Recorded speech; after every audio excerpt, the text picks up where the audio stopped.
How's everybody doing today? My name is Action Ben, back today with another brand new vlog.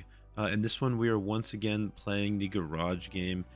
This first hand, nothing really happens. It's just sort of an intro for me to start yapping about what you guys are going to see today. I noticed last week I kind of just had a lot of me winning. This session was a little bit different. There was definitely some swings in both directions. So I want to see you guys. I want you guys to see me get absolutely owned a few times today. That being said, I am super excited to bring you guys another vlog. I'm not sure if I'm going to be playing on the garage game for a little bit longer, maybe another month or so. But hopefully you guys will get some other content out of me, whether it be on this channel, it be commentating on the garage game, or I'll be doing some probably camera footage for Dookie when we go to Texas next month. That's right, and I mentioned it last video, but if you are in the Austin, Texas area, you want to play some poker with us, shoot me a DM on Instagram, shoot him a DM on Instagram. We'll be playing at TCH Social the last week of April, first week of May, around the time of the TCH Austin World Series of Poker Circuit Stop. So that first hand also was to give some context as to why I'm in there with the 7-3 offsuit. That is because I now have a truck. And when you're short stacked, going for the truck game is very worth it. This is the beginning of the night. Obviously, nobody's super deep, so there's not as much money on the table. And if you win $75 from each player by winning 4 trucks, that's a lot of money. Obviously, 25 for the third truck and 50 for the fourth. So you're very incentivized to go for this early on. When everyone's 5k deep, it's not as crazy. But flopping a straight 4 ways is always a good start. We start off with a bet here. Obviously, somebody could have just flopped a flush and flopped us dead. But I'm never really going to be folding this hand. And I'm hoping to just get stacks in on the turn on a non-club turn, which would pretty much be the ideal scenario for me. As you can see, Bald Eagle's going to call with the second nut flush draw as well as 2 overs. And Dookie Bets, our good friend in the small blind, has just flopped a set. He's going to raise it up to 160. I'm just going to put all the money in here. We flopped a straight. I don't think there's that much to think about. Bald Eagle is going to think about it for a bit before electing to fold. And I think this hand just kind of played itself. Obviously, I'm in there too wide pre-flop. But when you hit this kind of hand on the flop, you can't really fold for that price. We're going to show our hand. Dookie Bets is going to get there on the river as per usual, and he's going to do a very poor attempt at slow rolling me, which I will make sure to get him back for in the next hand. This next hand, a little time has passed. Obviously, we have top back up, added on $1,000. We're only 17 hands in, and we've already had to add on. Not a great start. We're going to open the Queen Jack offsuit under the gun to $15. Very loose. Don't really have an excuse for this one. Should just be a snap fold. But when you're on stream, and your name is Action Ben, you try to put in some money. Dookie Bets, we have this really interesting dynamic going on where a couple of the players between us are doing a lot of flatting. So I know he's going to be 3-betting me super wide, as he's doing here with the King 5 offsuit. We put in the call and are pretty much going to call down on any board where we have top pair. And Bald Eagle is going to put in the call as well. I knew he was getting pretty after it tonight because we talked about it previously, that the players in between us, Christian, love you, buddy, but you do a lot of flatting. Bald Eagle does a lot of flatting as well. Obviously, on this run out, we're never folding to him. When the flop checks through, he's going to opt to bet the turn when it checks to him again. He bets out for half pot, and we just pretty quickly put in the call, hoping he goes for some sort of bluff on the river. Probably a good time to raise, as this is a double flush draw board, but in my mind, he really just didn't have anything. Obviously, I was right, and I think if he doesn't have anything, I definitely want to check to him again on the river, which I do end up doing, hoping he'll go for some silly bluff on the river and I can just snap call him like I usually do. Dookie and I are good friends. We've played a lot of poker together, so I do a little bit of the head shake. He knows I'm slow rolling him. It's not really a good slow roll. My best chance to slow roll him was when I had a set the week before, and I messed that one up pretty bad. Action Ben, you dirty dog. We're going to take this one down and help our stack go a little bit in the correct direction as we move on to the next hand.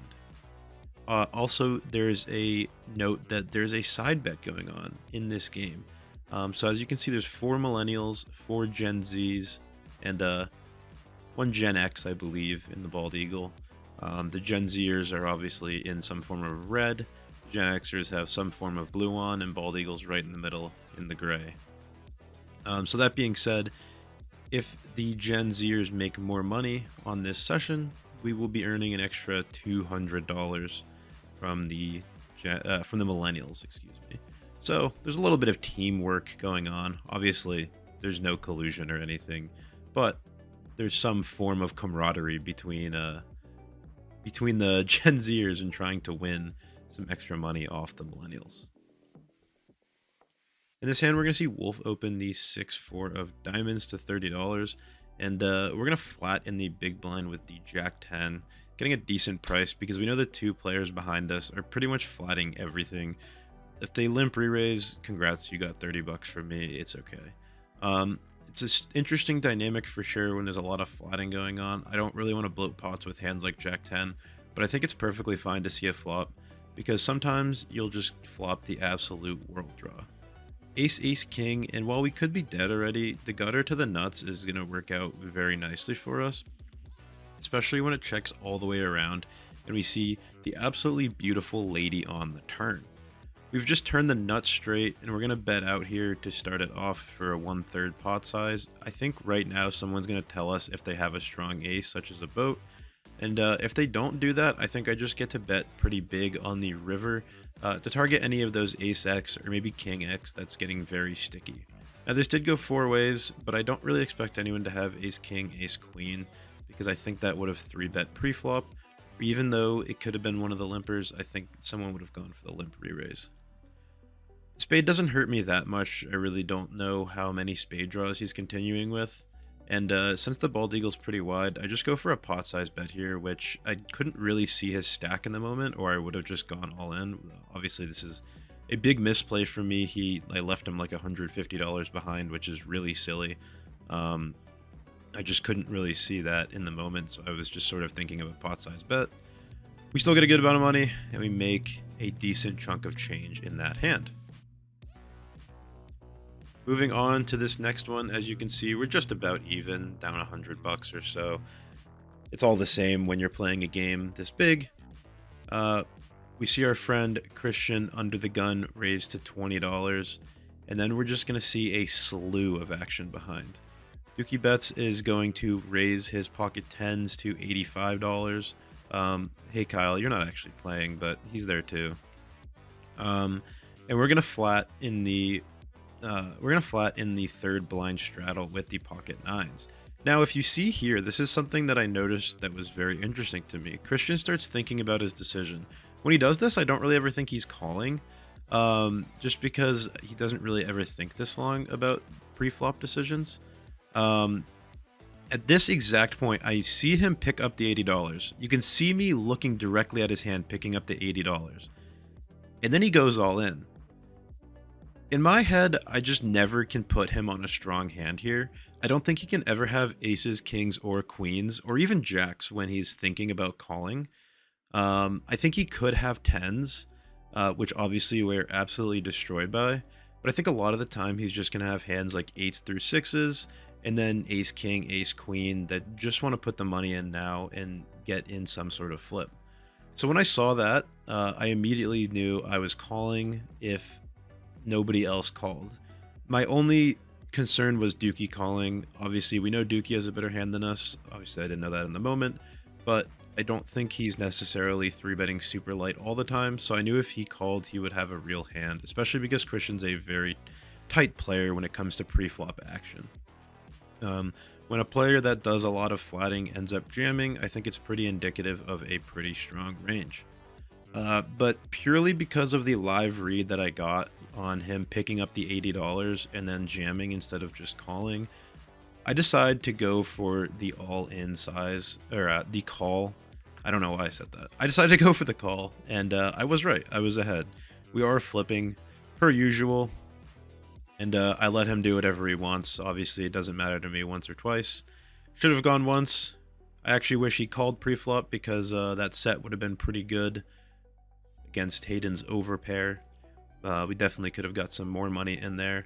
And unfortunately, as Bald Eagle said, he folded the Jack 9, so no more 9s coming. And when Christian turns the ace, we're just going to chop that one up.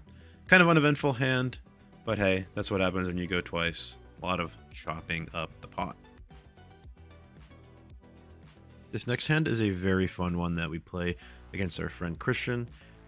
We opened the Queen 10-0, one of my favorite hands. Pretty bad excuse for opening it. And then he goes for the 3-bet. We opt to call just to see a flop and see what happens against someone that I'm perfectly fine giving action to. And then on this flop, he bets 40 into 260. This size just immediately screams he has absolutely nothing to me. I think like a normal c-bet size on an ace-high board is probably going to be at least a third, if not 2/3, depending on what he's trying to target and how strong his hand is. So when he bets 40, I elect to just call. I think I can steal this on some future streets. The 4 of hearts on the turn changes nothing, obviously bringing in the backdoor heart draw. I don't think he has any 4x ever, and I don't think he really has any aces or jacks when played this way. He goes for a nice size bet on the turn though of 250, and I just think on a heart or king river, I'm just going to put all the money in. Obviously king would be value, heart would be bluff, and before you guys even see the camera turn back to me, I am all in. Obviously he doesn't have anything to call with here, so we picked a pretty good spot to not just let it go check on the river and lose to king high. In the moment, I thought this was actually a pretty good bluff, targeting like very weak aces, Jack X, anything that just has showdown value like 10s through 8s. And I think we obviously got a hand that we would have lost to if it goes check the fold.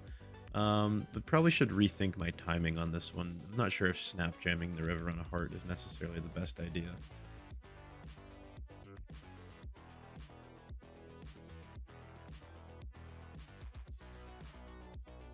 Moving on to this next hand, we are under the gun as well. This seems to happen to me a lot. I'm just under the gun with good hands all the time, and people don't raise me.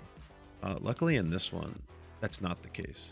We open the pocket queens to $20, and we're going to see it fold all the way around to Credo in the cutoff. He makes sure how much I bet, and then he's going to bump up the action to $75. Credo plays a very wide range of hands, and he definitely likes to get after it. So I think we just have to go for a mandatory 4-bet with basically all of the top of our range. We're going to make it 275, which the commentators actually say is small. I guess I really need to work on my sizing, because in-game I thought it was sort of a bigger size. I can definitely go for something like 350 or 400, I think, and probably achieve the same result. We go for a check out of position on this low board. I don't really think we're getting called by anything, and we kind of want him to improve. Obviously, the only bad turns are kings or aces. And on a 3 turn with this board getting a lot more connected, I think it's time to start putting in money. We bet 225, which is about half pot, which I think is a pretty good size against his range that can contain some ace-x in it that might want to see a river, and obviously 2 flush draws that can definitely go for the check raise. I also went for this size thinking if he goes for the check raise, I'm going to just put all the money in and probably be happy with whatever action he does, fold or call. And I think his timing actually was indicative that he thought about a check raise, but ends up not doing it because I'm not folding in that hand.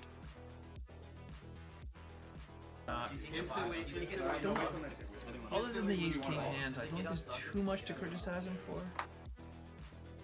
In this hand, we are looking at Dom playing around with the Dookie Bets figurine.